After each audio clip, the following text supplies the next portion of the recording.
Welcome back, everybody. How you doing tonight? So I'm going to open a Core 2021 pre-release pack. Unfortunately, my LGSs aren't doing pre-releases because of the whole situation with the virus and all that. So I don't get to play physical this year, or this time around, which sucks. But I'm going to open one of the packs. I'm not going to go into building a pre-release kit or pre-release deck out of this one. I'll do that in another one. I just want to do a quick video, kind of break one open, show you guys, seeing how it's a couple days before the pre-release actually supposed to happen, and some people might actually have them.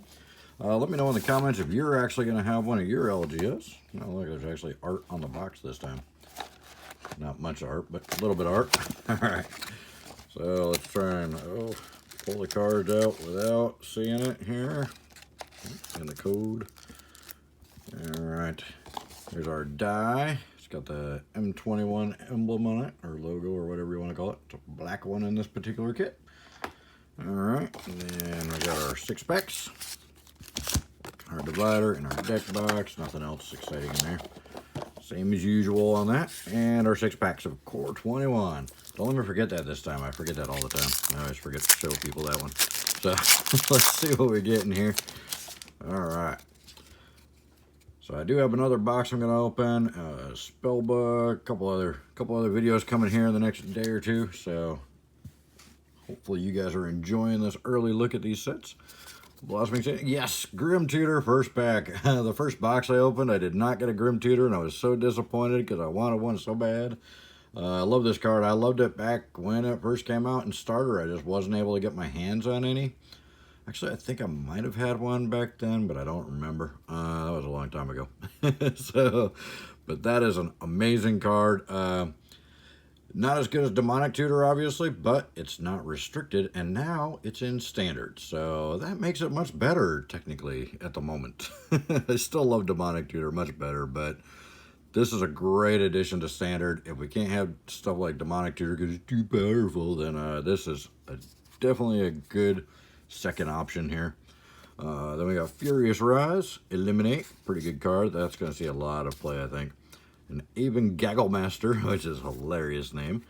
And then let's see if we got any of the Planeswalker borders. I don't see any. All right. Oh, we got to leave a spot for the rares. I mean, hopefully we get all mythics and all 6 packs. That'd be nice, but I have a feeling that's kind of unlikely. But it's probably all downhill from here. Oh, look, Fire Emancipation, another mythic in our second pack. 2 packs, 2 mythics, 1 pre-release kit. 2 girls, 1, no, never mind. So, there we go. Two good mythics. Well, 1 good mythic and 1 okay mythic.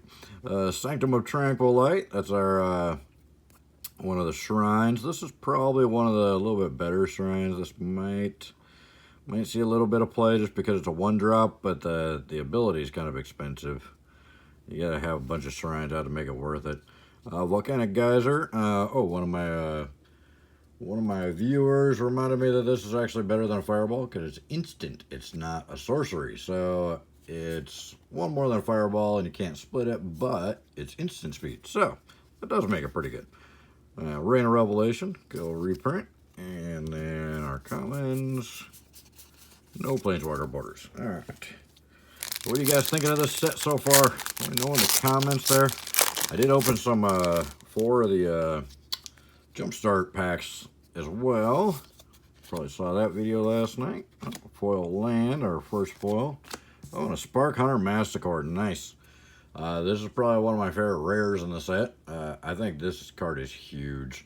This card's probably going to be in every sideboard, and people that are running all Planeswalker decks are going to have to think twice because this guy really shuts down Planeswalkers. I mean, pretty much if you got the mana to take out the Planeswalker dead. So, awesome card. Great addition. And then Tormod's Crypt, I'm really glad they put that in Standard because graveyards are getting pretty powerful right now. So that's going to be a really good uncommon in the set. And Gormand. He's all right. Not too bad. All right. See if there's any Planeswalker borders. No, still no Planeswalker borders. Well, 3 packs and not a single one of the Planeswalker border cards at all. All right, let's keep digging. And and see the truth. There's a little bit of hype behind this one. We'll see what happens with it. Epitaph Golem. Target card from your graveyard on the bottom of your library. Weird. Kind of pricey for that ability, I think. 5-drop for a 3/5. I don't know how much play he's going to see. You might see something, though. Then we got the Unleashed Fury and Liliana's Devotee, but without the...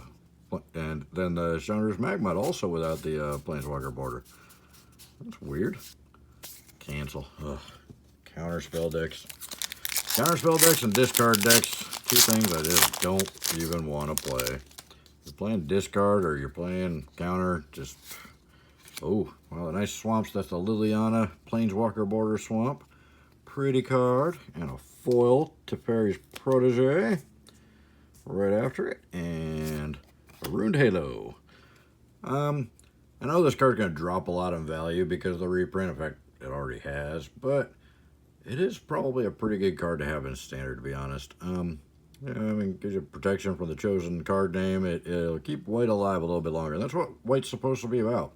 You know, the original, 5 of the big cards in Alpha in White were the circle of protection from each color. So that's what White was supposed to be about. I know one of the biggest rares in White when I first started playing, which was the day the revised dropped, was reverse damage, because, you'd have those red decks throwing around, fireballs for 10 on round 3 or 4, well, or round 1 back then when we had the Moxes and Lotus, and that reverse damage would turn that into a positive instead of a life-ending scenario. So Fungal Rebirth, Soul Seer, Quirion Dryad, another good reprint, and any alternates? Nope. No. Well, not really getting any. We only got the one swamp, that's it, for the Planeswalker border cards. Alright, last of the 6 packs, just a quick video here. Oh, I already gave it away. There's a full rare. Nice. Garruk's Harbinger. Pretty cool. And then Gadrock, Crown Scourge. So, not a bad little pre-release deck here, or pre-release pack. I'm not sure how well we could build a deck out of it, but at least seems to be kind of all over the place. Gadrock the Crown Scourge, I'm not so sure about him. He is pretty cheap. He is only a 3-drop for a 5/4 flyer, but you have to have 4 or more artifacts for him to be able to attack. So, but at the beginning of your end step, create a treasure token for each non-token creature that died this turn. So, and it does say specifically in here, it's an artifact with sacrifice this artifact, or add 1 mana of any color. So, he does put his own artifacts into play. If you're going to have a bunch of creatures that die that turn, or if you're going to kill a bunch of your opponent's creatures, I guess, right? Treasure token for each non-token creature that died this turn. Yeah, so, I mean, in a red deck, you just got to make sure you eliminate some of your opponent's creatures and get some of these treasure tokens, and then you can attack the next turn. So, not bad. Not a bad card. I think he might be a surprise. He might end up being something to deal with. Tavern Swindler. There's an L there. See that L right there? L. And Face Spetters. I just can't talk tonight. It's really late. Leafkin Avenger and Shock is our first common. Nice. No Planeswalker borders at all in that pre-release kit. All right, let's see what our pre-release card is. I'm gonna get the code out of here. It's the 9 lives. Lot of weird speculation. This card's all over the place. We'll see what happens with it. Yeah, I'm not gonna stack it ever because what's the card in Ikoria? It's black, 1 black, 2 colorless. Target opponent sacrifices a creature, or target opponent sacrifices an enchantment.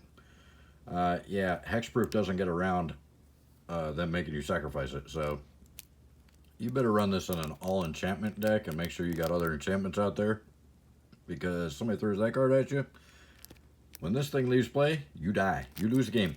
Game over. So there you have it. Hopefully you guys enjoyed the video. Let me know what you thought. And it looks like it's definitely one of the best core sets I've seen in a long time. I don't know that it's really gonna live up to a lot of the hype. The Planeswalkers are awesome. It does have a lot of good Planeswalkers in it. It's got a lot of good cards. You got the Grim Tutor in it. You got some really powerful reprints in this one. And it does kind of reminds me of Modern Horizons a little bit, you know, kind of almost a master set, but not really. But I don't think it's going to have the same kind of value as Modern Horizons going down the road. Especially, I'm really disappointed they didn't put box toppers in the standard boxes.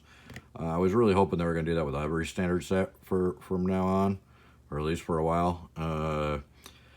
So that's kind of disappointing that there's no box toppers. And I mean, there's some really, really good cards, but again, I just don't know how well they're going to hold up being in a standard set, especially a core set, because this is a set that's going to be printed, you know, very heavily for the next year solid. This is going to be in every single department store that sells Magic, you know. I mean, this set's going to be very abundant. So these prices aren't going to hold on these cards. They're definitely going to be, you know, much lower price, because there's going to be a lot of them out there at the end of the next summertime when they cycle out to Core 2022. So keep that in mind, everybody. Try not to overpay for these things. Try not to overpay for the boxes. Try not to overpay for the single cards. Right now, there's actually sellers on eBay selling cases of the 6 boxes for $80 a box. If you buy a case of them, they're about $90 a box right now. Just buying them single boxes. So yeah, just don't overspend on this one. Same thing with Jumpstart. I mean, it's a really cool set, but there's only 121 different possible packs. So, you know, I don't think, and the Jumpstart actually costs the stores less than the standard boxes. So yeah, be very mindful of that. Try not to get caught up in the FOMO and overbuy these. Try and just take your time, be patient. You'll get plenty of them, of both sets. So hopefully you guys liked the video. Let me know what you think in the comments. Let me know if you've opened anything yet. I know it's still a few days before pre-release, so most people aren't getting their hands on these yet. I just got kind of lucky and found a hookup that's willing to get them to me a little bit early. So hopefully you guys will check out some other videos while you're here, and let me know in the comments what you think of everything. And I do have some older videos. I started the channel back in November. I got some older videos with great, amazing polls, great videos that have very few views on them, because they were when I first got started. So there's lottery card polls and everything back there. So go check out some of the older videos when you get a chance. I really appreciate your time. Thanks for stopping by. Hopefully you'll hit the subscribe button and the bell icon, because I've got a bunch more stuff coming out, a bunch more videos coming out here in the next couple of days that'll be opening stuff early. So hopefully you guys enjoy it. You guys, thank you so much for your time, and you have a great night. Bye.